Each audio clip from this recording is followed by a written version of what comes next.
Hello, my friends. Welcome back to Easy English Stories.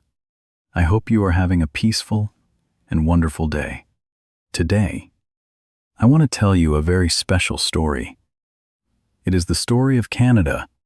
Canada is a beautiful country with mountains, forests, rivers, lakes, snow, cities, and many different people.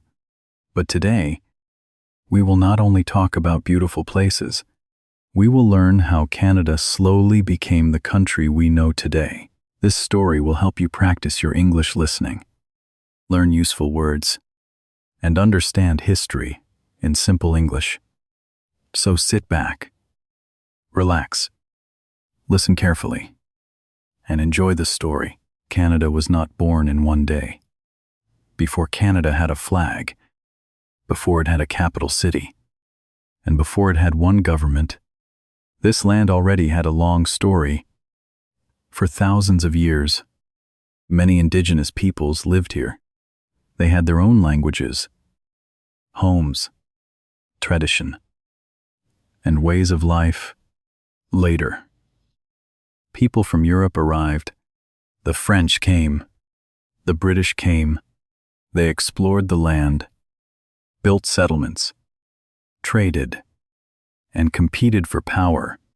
Slowly, this huge land began to change, and after many years, many decisions, and many difficult moments, a new country began to form. This is the story of how Canada was born. But to understand Canada, we must go back to the time before Canada had its name, long before the name Canada existed. This land was already full of life. There were great forests, wide rivers, deep lakes, high mountains, open plains, and long, cold winters. Many Indigenous peoples lived across this land for thousands of years. They were not one single group. They had many different languages, culture, stories, and ways of life. Some people lived near the ocean and used canoes to travel and fish. Some lived near rivers and lakes. Some followed animals across the plains. Some lived in forests, where they hunted, gathered food, and built strong communities. The land gave food, shelter, travel routes, and stories. For these peoples, the land was not just a place, it was home. Before Canada became a country, it was already home to many peoples. But one day, a simple word from this land would become the name of a future country. Now, let's talk about the name Canada. The name Canada has a very interesting story. It likely comes from the word Kannada. Kannada means village or settlement. A village is a small place where people live together. A settlement is also a place where people build homes and start a community. In 1535, Indigenous people in the area near present-day Quebec City used this word when speaking to the French explorer Jacques Cartier. They were talking about a village called Stadacona, but Cartier began to use the word Canada for a larger area. Slowly, this small word became the name of a much bigger land. And many years later, it became the name of a country. A word that once meant village slowly became the name of one of the largest countries in the world. But the story of Canada did not stop with a name. Soon, people from Europe began to arrive. After many years, people from far away began to arrive. They came from Europe. Some came by large ships across the Atlantic Ocean. They were explorers, sailors, traders, and settlers. They saw a huge land with forests, rivers, animals, and many natural resources. The French came to explore and trade. The British also came to explore and build settlements. At first, many Europeans wanted fish, for land, and trade routes. They met indigenous peoples who already knew the land very well. Indigenous peoples helped many newcomers survive, travel, and understand the land. But these meetings also brought many changes. New trade began, new settlements appeared, new conflicts slowly grew. The land was no longer only a home for its first peoples. It was becoming a place of meeting, trade, power, and competition. When Europeans arrived, the story of this land began to change forever. Soon, two powerful European groups wanted more influence here, the French and the British. As more Europeans arrived, two powerful groups became very important in this land. One group was the French. The other group was the British. The French built settlements, traded for fur, and created strong relationships in many areas. The British also built settlements and wanted more land, more trade, and more control. At first, these places were not one country. They were different colonies, settlements, trading posts, and communities. The French had influence in places like Quebec and along important rivers. The British had influence along the Atlantic coast and in other growing settlements. Both sides saw this land as valuable. There were rivers for travel, forests for resources, animals for fur, and land for new homes. But when two powerful groups want the same land, conflict often grows. Slowly, French North America and British North America became part of a much bigger struggle. This struggle would change the future of Canada. The land was rich, beautiful, and important. That is why many people wanted to control it. Then, in 1763, one big change shifted the balance of power. Then came a very important year, 1763. Before 1763, both France and Britain had power in North America. But after years of conflict, the balance of power changed. Britain became much stronger in this part of the world. France gave up most of its colonies in North America. This was a huge change. The land that would one day become Canada was now mostly under British control. But this did not mean the French language and French culture disappeared. Many French-speaking people still lived there. They had homes, churches, farms, families, and communities. So now, the British had a difficult question. How could they govern a land with different peoples, different languages, and different traditions? This question would become very important in the future story of Canada. 1763 changed the future of the northern land, but it did not erase the people who lived there. After this big change, the colonies had to ask a new question. Should they stay separate? Or should they come together? After 1763, the northern colonies were changing. There were different peoples, different languages, and different ways of life. Some people spoke English. Some people spoke French. Indigenous peoples still lived across the land.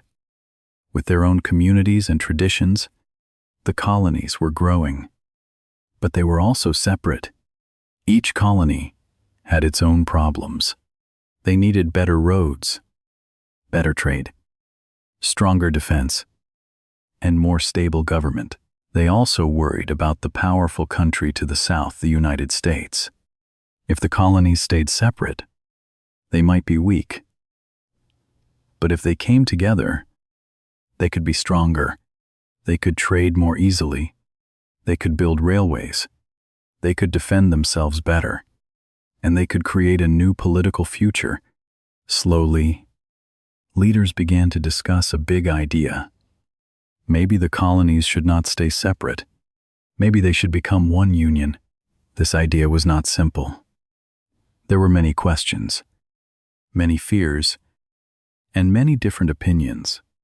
But this idea would lead to one of the most important moments in Canadian history. The colonies did not unite because everything was easy. They united because staying separate felt dangerous.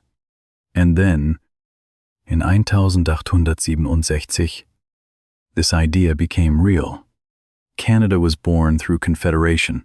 Then came the most important moment in this story. The year was 1867. After many discussions, the colonies decided to come together. This process was called Confederation. Confederation means different colonies joined together to form one larger country. On July 1, 1867, Canada became a new country. At first, Canada did not include all the land we see on the map today. It began with 4 provinces. These provinces were Ontario, Quebec, Nova Scotia, and New Brunswick. This was the beginning of modern Canada. But Canada was still connected to Britain. It had more control over its own affairs. But it was not completely independent yet. Still, 1867 was a powerful beginning. A new country had been born, not through one simple event, but through many years of change, discussion, fear, hope, and compromise. Canada was not born from one battle or one person. It was born from a long process of coming together, but Canada in 1867 was still much smaller than the Canada we know today. The country would continue to grow. In 1867, Canada was born, but Canada was not yet the large country we see on the map today. It began with only 4 provinces: Ontario, Quebec, Nova Scotia, and New Brunswick. After Confederation, the country began to grow. New lands and new provinces slowly joined Canada. Canada expanded toward the west. It also expanded toward the north. This expansion was not simple. The land was huge, cold, and difficult to travel across. There were forests, mountains, rivers, lakes, plains, and long winters. People needed roads, railways, towns, farms, and systems of government. The railway became very important. It helped connect different parts of the country. It helped people, goods, and ideas move across long distances. But expansion also brought serious problems. Many Indigenous peoples lost land, power, and control over their own lives. So the story of Canada's growth is not only a story of success, it is also a story of difficulty, change, and painful history. Slowly, Canada became larger and more connected, but the country was still learning what kind of nation it wanted to become. Canada grew across the land, but growth also brought difficult and painful changes. Canada was growing, but it was still not fully independent. Its road to independence would take many more years. Canada was born in 1867, but it was not fully independent yet. It still had a strong connection to Britain. Britain still had influence over some important decisions. But slowly, Canada began to control more of its own future. This did not happen in one day. It happened step by step. Canada built its own government. It made more decisions for its own people. It grew stronger as a country. Over time, Canadians began to see themselves not only as British subjects, but as people of their own country. This was an important change. Independence is not only about laws, it is also about identity. It is about knowing who you are. It is about deciding your own future. In 1931, Canada gained more legal independence through the Statute of Westminster. Many years later, in 1982, Canada gained full control over its constitution. This was another important step. Canada's road to independence was long and slow, but each step helped Canada become more clearly its own nation. Canada did not become independent all at once.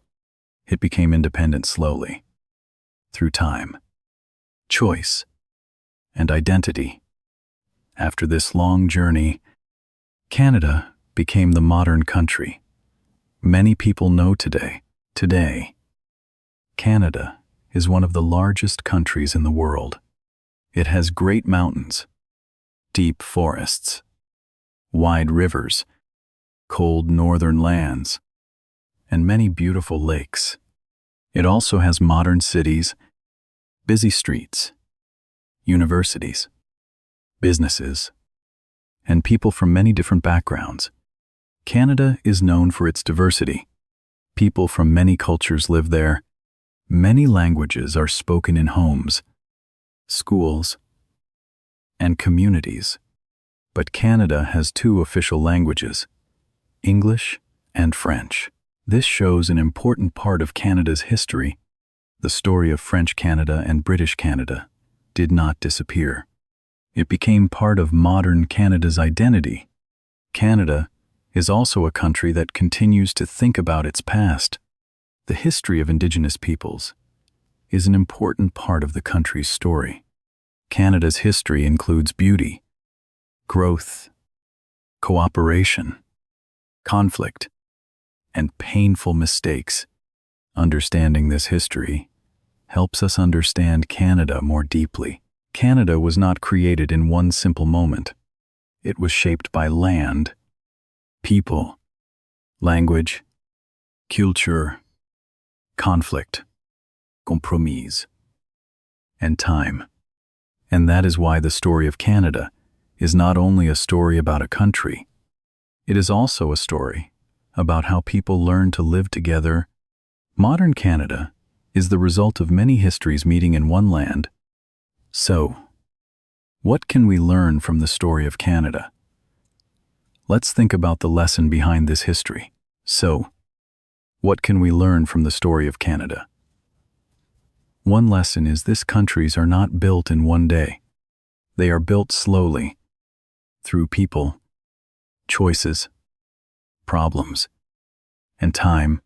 Canada's story began long before it became a country. Indigenous peoples lived on the land for thousands of years. Then Europeans arrived. The French came. The British came.